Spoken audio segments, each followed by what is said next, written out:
Hey trumpet students, we're going to work on Jurassic Park today. This could be kind of a long video because there's a lot to work on this piece. I'm going to try to pick the most important things and see if we can make through the whole thing together. Everyone by now, if you're playing Jurassic Park, should know how to count the multi-measure rest at the beginning. 1, 2, 3, 4, 2, 2, 3, 4, 3, 2, and so on like that. The first thing that we need to know how to play is a great introduction because it's an easy set of notes for the lips, and that's the first three notes of the song right around the number 10. The notes themselves are C, B, C. So my fingers are going to be C, B, C.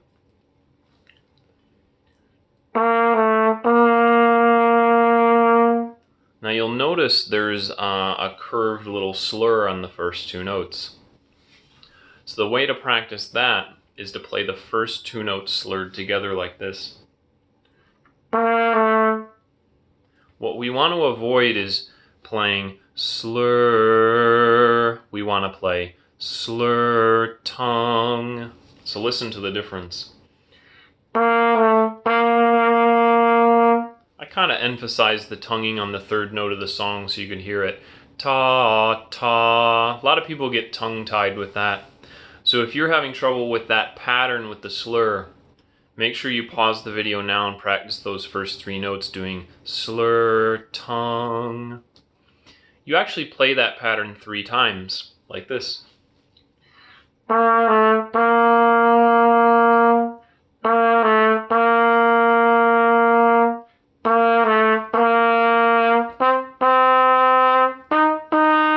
And then the next pattern that happens on the second line of the song is a little bit of a tricky pattern that you're going to explore more in 6th grade. But what I like to say is if you have a quarter note, a black quarter note with a dot on it, for example, the quarter note with a dot on it at the beginning of measure 12, when I first teach that to my students, I just say to stretch it out. So I'm going to play measure 12. If you haven't found the 12 yet, it's the first measure on the second line of the song.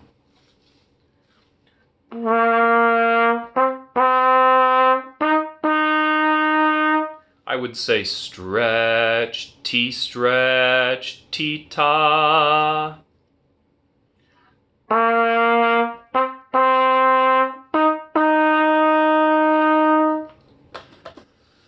The next 3 patterns have slurs on them like the beginning, except we're using different notes now. E, C, D, E, C, D, G, C, F, E, E, like that. So I also want to do the slur tongue like we did at the beginning, but using different fingers. So I'm going to start right after what I just played. So this would be measure 13. E, C, D on the second line.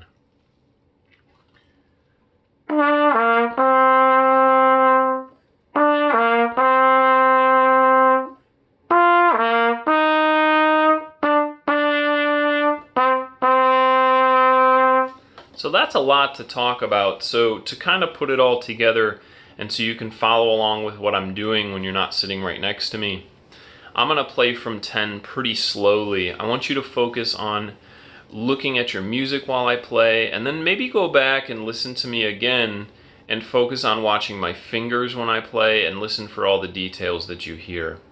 So here's Jurassic Park on the pickup notes to measure 10. 1, 2, and go.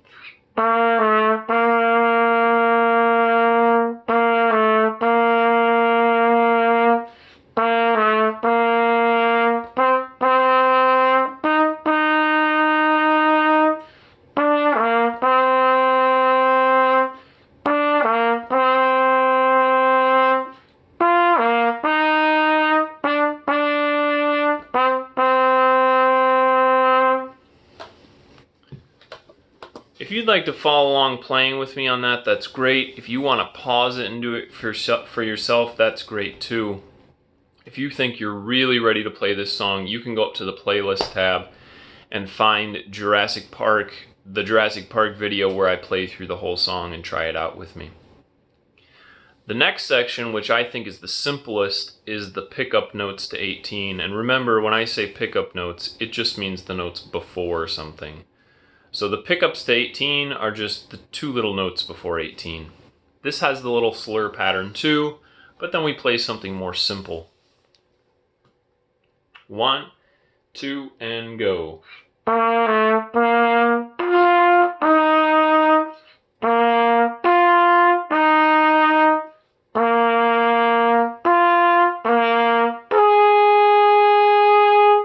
Now where the notes split there, it just means to choose which note you'd like to play. You can play an F, pointer finger, or you can play a B flat on the top.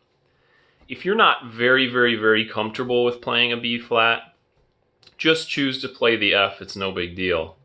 In my Spring Fever Trumpet 2 video, I explain a lot about how to practice the B flat, but if you just want to play the F, that's really great.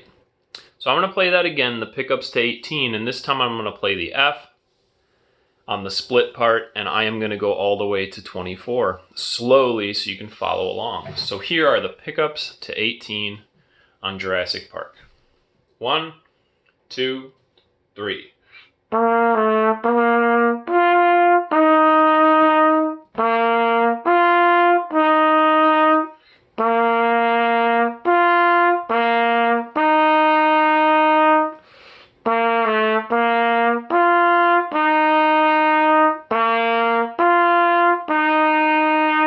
And now I'm at 24.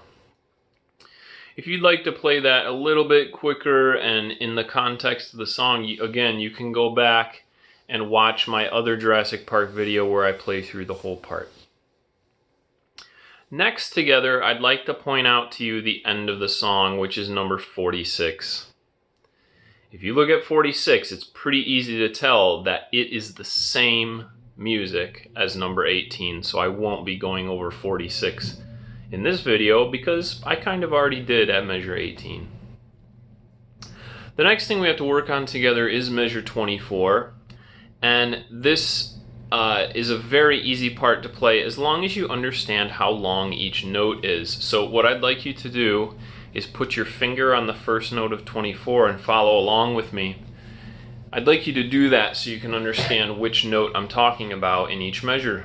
So the first note of 24 is a C.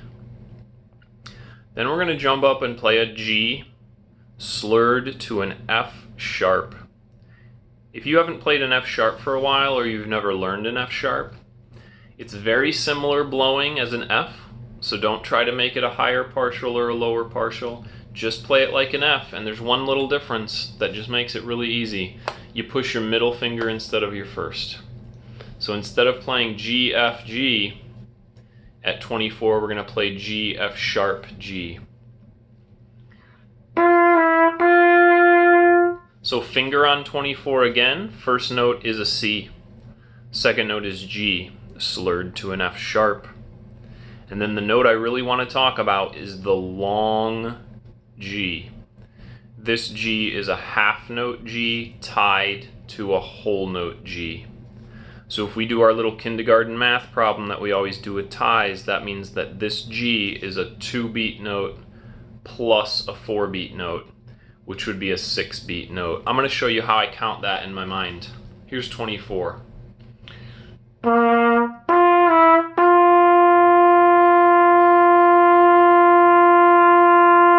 Rest. So I counted to 6 while I played my G. Let's start talking about that rest that I just ended on. Put your finger on the rest. Then you play a G slurred to an F sharp, and then you play another longer G. This is a G half note tied to a G quarter note, and our kindergarten math problem for our tie would be a 2-beat note plus a 1. This pattern, starting after the little rest, would sound like this. Rest. I played a 3-beat note on this one.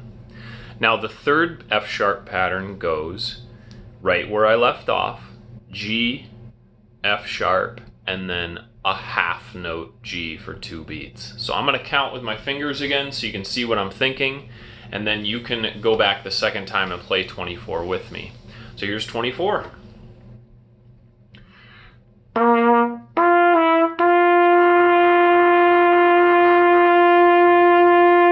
Rest.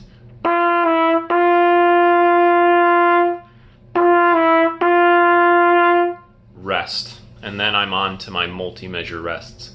Without my counting this time, I'm going to play 24, and why don't you play along with me if you can. 1, 2, 24, ready, play.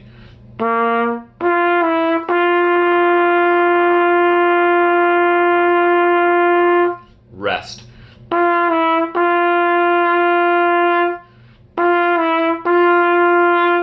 One, 2, 3, 4, and so on. The next bit of music we should finish quickly is 34. 34 is not a big rehearsal number, it's a very small rehearsal number, and it is the 5th line of the song. So if you find 38 and then go back to the beginning of the line, you can see the little tiny little 34 there, and I'm going to start at 34. There's a little thing to talk about here, but let's listen to 34 first so you know what I'm getting at. 34, here I go, rest.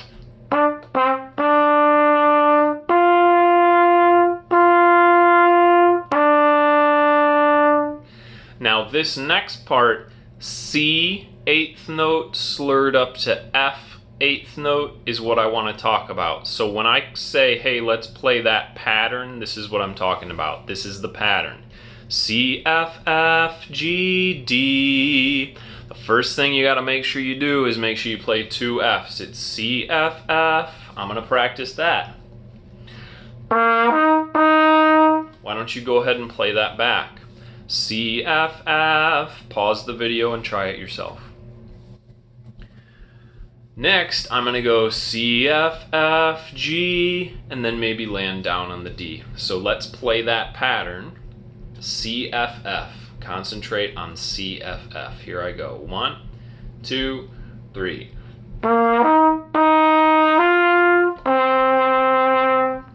It's great to get the notes right, and you can pause the video now and work on the notes. To make it perfect, let's get the slur pattern, and what I'm thinking is I'm thinking slur, slur, tongue, slur, slur, tongue, ta, ta, ta is another way to think about it. Listen while I play again and see if you can hear the details of my slur on this pattern, because it's a tricky pattern to play on the trumpet.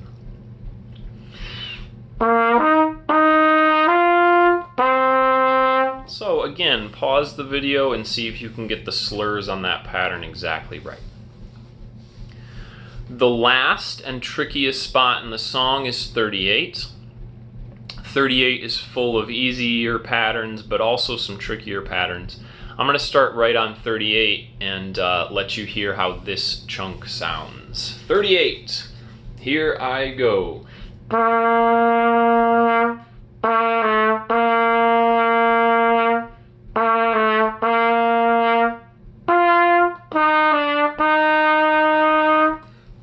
So I'm going to stop right there and talk about a little trap that people fall into. Put your finger on the first note of 38. That goes C for 3 beats, then C, B, C for 3 beats, and then it goes C, B, C for only 2 beats. Make sure at the little number 40 that you don't fall in the trap of playing a 3-beat note again. That's only a 2-beat note. Pause the video now and try to play 38 through 40 and 41, and then we're going to go on. So at 38, I'm going to play again, and then we're going to talk about the very last bit of the song. So here's 38. 1, 2, 38, here I go. Now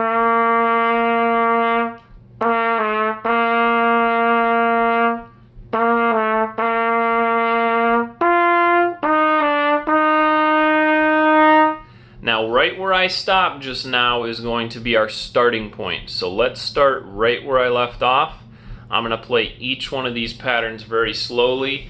After I play each pattern, I want you to pause the video and try it yourself. Pattern number 1, this is right where I just left off after the F. This would be the measure after number 40.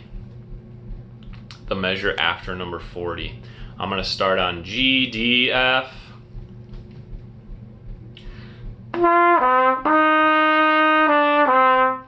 I will do that pattern again.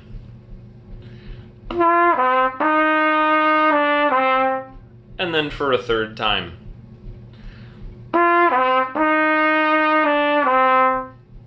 will play the next pattern, the next 3 notes.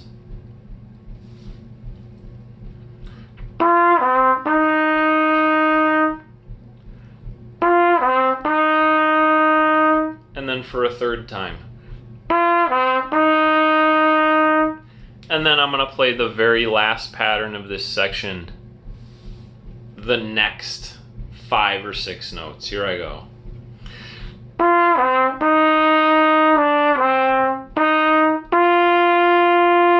And now I'm at 46. I'll do that again.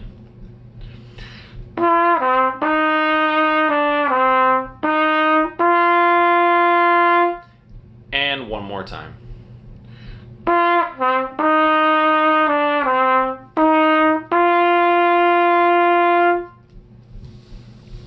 Great. If you have any questions about this piece, it's one of our more complicated pieces with more music in it than other pieces that we've had to learn. Just send me a message on Dojo or Remind and say, hey, Mr. Garrett, can you spend more time talking about section blah, blah, blah. So if you need more help on section 38, would probably be a good one to focus on. I'd be happy to do anything that you need me to do to get you through that. If you think you're an expert on this piece, make a video of yourself and post it to our class Dojo. I would love to see that, or even a picture or a comment about it would be just fine. Stay safe, stay healthy, and I'll see you guys later.